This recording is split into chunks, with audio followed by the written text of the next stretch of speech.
All right, so we'll do some more examples with the method of substitution in order to find the integral.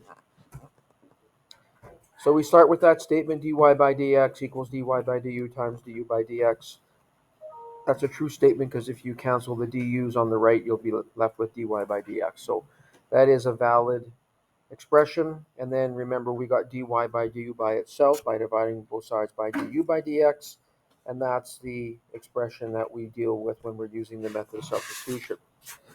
So this is normally used when you have either a product or a quotient that you want to take the integral of, and it's a little difficult to simplify it, or it can't really be simplified. So we always let u equal the more complicated part of the expression. So in this case, we would let u equal x squared minus 5. Then du by dx will be the derivative of u with respect to x, that's 2x. And we start with that expression, dy by du equals dy by dx divided by du by dx.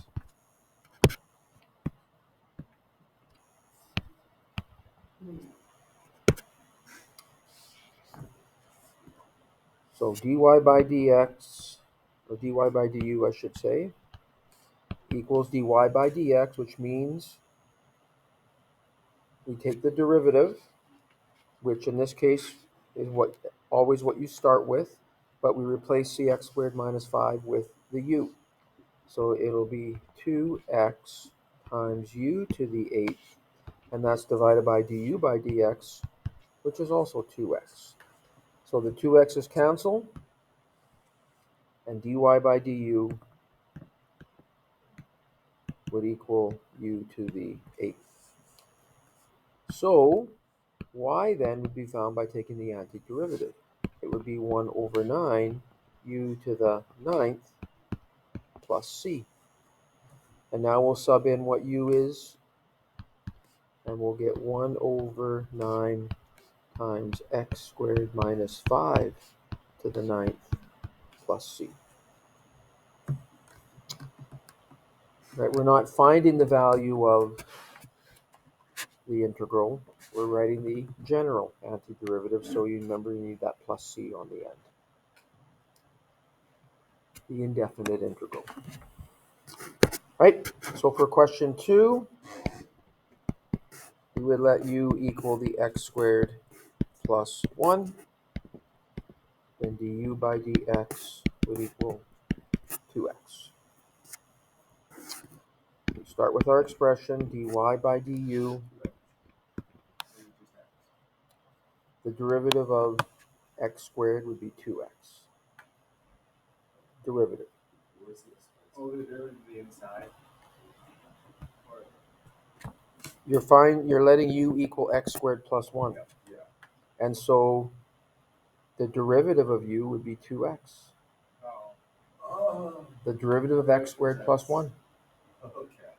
So I thought you were taking it. Do I need to show that video again from yesterday to jog your memory? The calculus rhapsody? So dy by du will equal dy by dx, which will be x times u to the 1/2.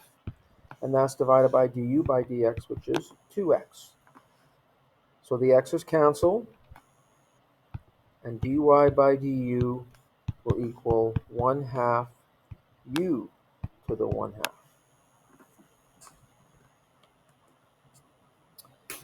So now y is found by taking the antiderivative. We're going to add 1 to the half.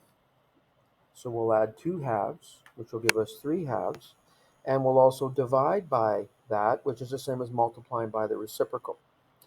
So you're dividing by 3 halves, which is the same as multiplying by 2/3, times the 1/2 u to the 3 halves plus c.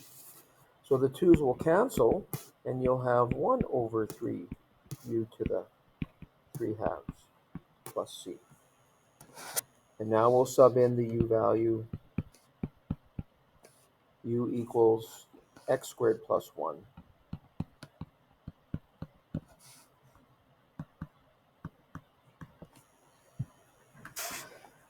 And so there's the general antiderivative, the indefinite integral.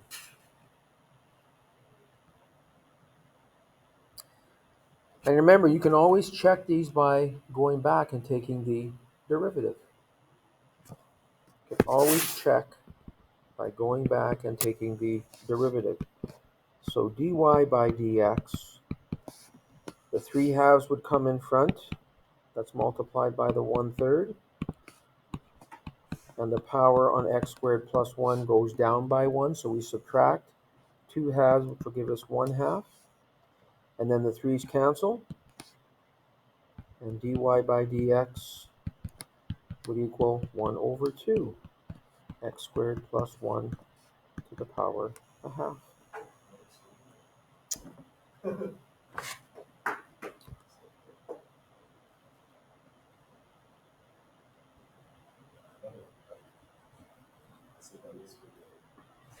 Yeah, but it's not.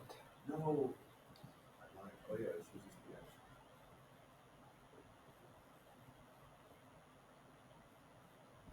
So let me go through this. So x times u to the 1/2, that is correct.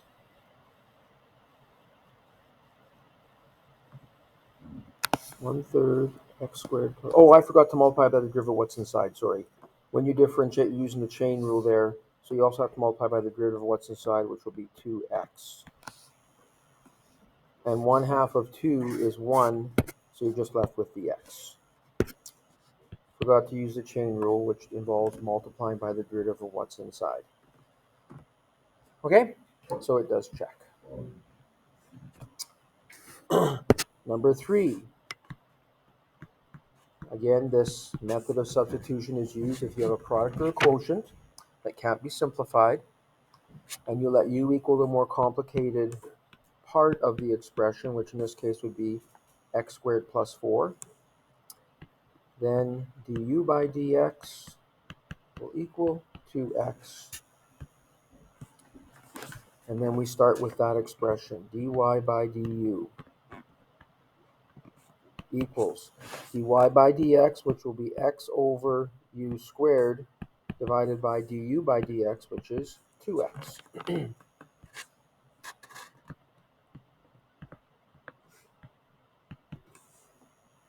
So you're going to get x over 2x u squared.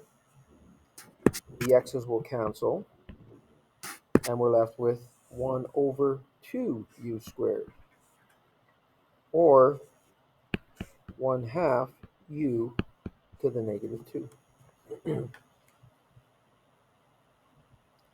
And that's what we'll take the antiderivative of. So y then will be, when you add 1 to the negative 2, you'll get negative 1. You also have to divide by that, which will make the half become negative 1/2. And now we'll sub back in what u is. And while I'm at it, I'll move it to the bottom. So it'll be negative 1 over 2 times x squared plus 4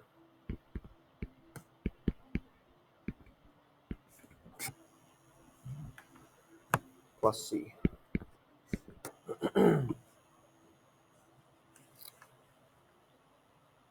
Okay? And again, you could check by taking the derivative of that to see that you got what you started with.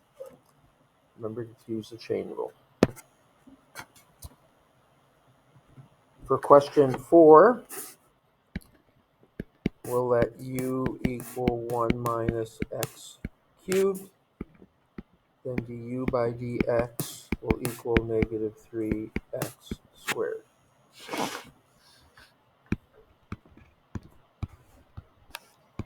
Dy by du will equal x squared over, so that root of 1 minus x cubed, or the root of u, would be u to the 1/2. And that's divided by du by dx, which is negative 3x squared.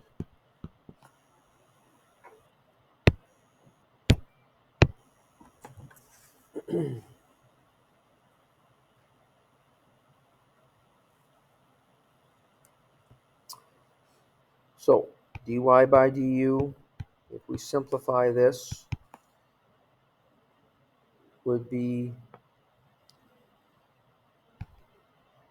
negative 1 over 3u to the 1/2. Because when you put the negative 3x squared on the bottom, the x squares will cancel. So just left with the negative 3 on the bottom, which makes it negative. And we would rewrite that before we take the antiderivative. We would say it's negative 1/3 u to the negative 1/2. And now we'll take the antiderivative. When you add 1 to negative 1/2, you'll get positive 1/2. So you're also going to divide by positive 1/2, which is the same as multiplying by positive 2. So you're going to get negative 2 over 3 u to the 1/2 plus c, or negative 2/3 times the root of 1 minus x cubed.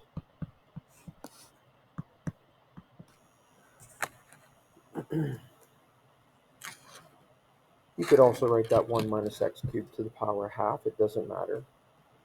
But if you're going to evaluate it for some values, if you're going to find the definite integral, then we'd probably write it as a radical. But it doesn't matter.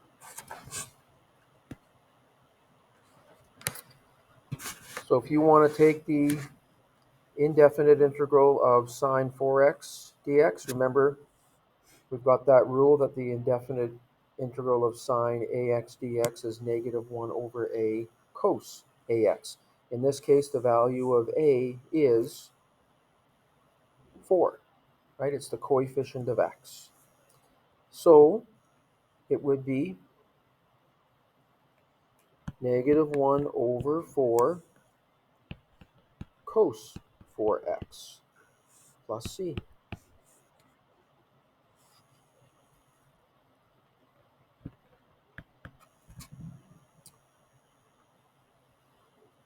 So that's all you have to do. Just follow that rule. Now for number 6, you've got a product here. Obviously 2 plus sine x to the 10th is more complicated than the other product of cos x. So we will let u equal 2 plus sine x. Then du by dx, the derivative of a constant is 0. The derivative of 2 is 0. So then it's just the derivative of sine x, which is cos x. And now we will use that expression. Dy by du equals dy by dx, which will be u to the 10th times cos x, divided by du by dx, which is also cos x. The cos x's cancel. So dy by du will equal u to the 10th.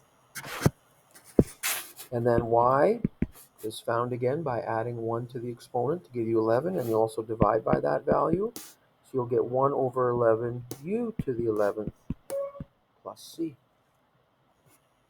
But we let u equal 2 plus sine x.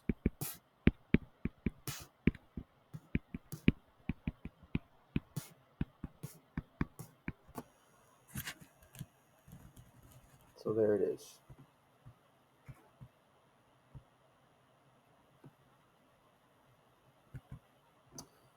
Okay?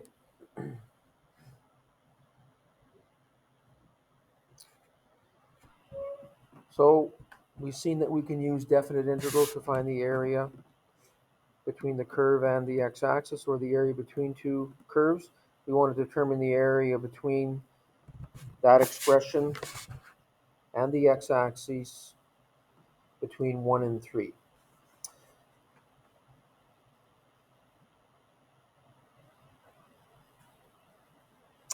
And actually, I'm going to change that to between 2 and 4 because x squared minus 3, remember, we have to be aware of what our non-permissive values are. So what values of x will make x squared minus 3 equals 0? Because then you get a denominator of 0. Right? And in this case here, that'll be where x squared equals 3, where x equals plus and minus root 3, and the root of 3 is 1.7, I think. Yeah. And because that is within this interval, we can't do it. So again, I'm going to change this to between 2 and 4, and then it'll work. So we need to find the definite integral between 2 and 4 of 4x over x squared minus 3 all squared. So to take the antiderivative of this, again, we'll use the method of substitution. We'll let u equal x squared minus 3. Then du by dx will equal 2x. So dy by du will equal 4x over u squared divided by 2x, which means that the 2x goes to the bottom.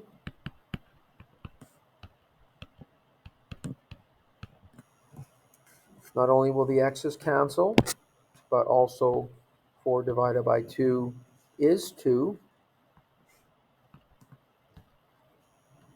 So you're going to have 2 over u squared, or 2u to the negative 2.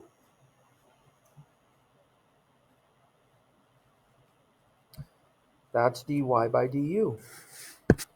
So now y is found by taking the antiderivative. You're going to add 1 to the negative 2, which gives you negative 1. And you're going to divide by that value. It'll give us negative 2u to the negative 1. That you're going to evaluate between 2 and 4. But those are values of x. So as we saw yesterday, there's two ways you can do this. You can plug your x squared minus 3 in back for u, and then use the 2 and the 4. Or you can keep it in terms of u, and then you have to find out what u equals when x equals 2 and x equals 4. Using that expression, you can find out what u equals when x equals 2 and x equals 4.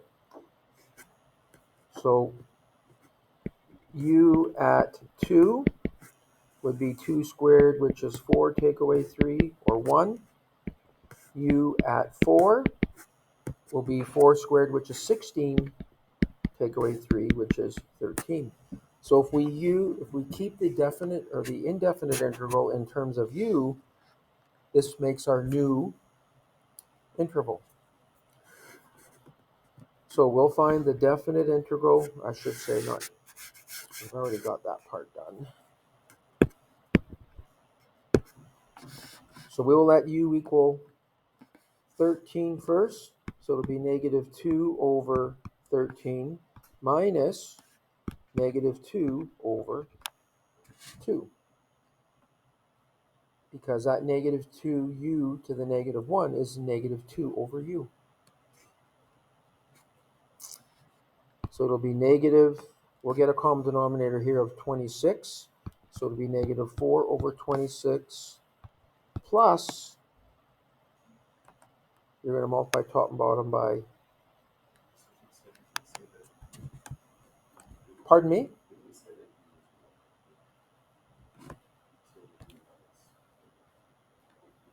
I don't know what you're asking. Can't hear you.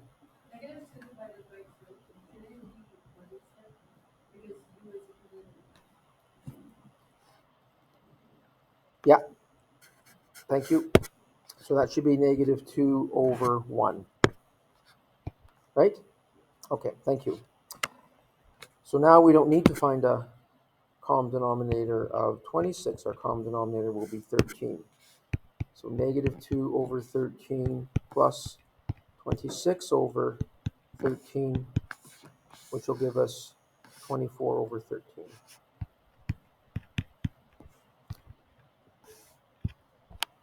Square units.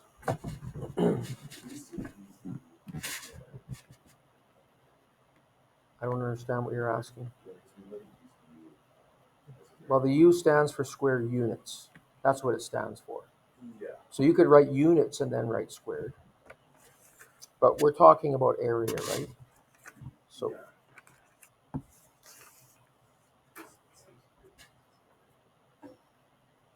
Just look at this way. We use the same variable as that.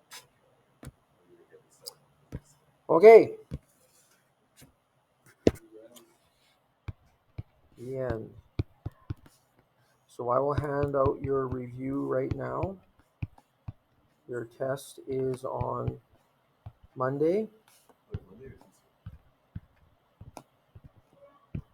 Monday.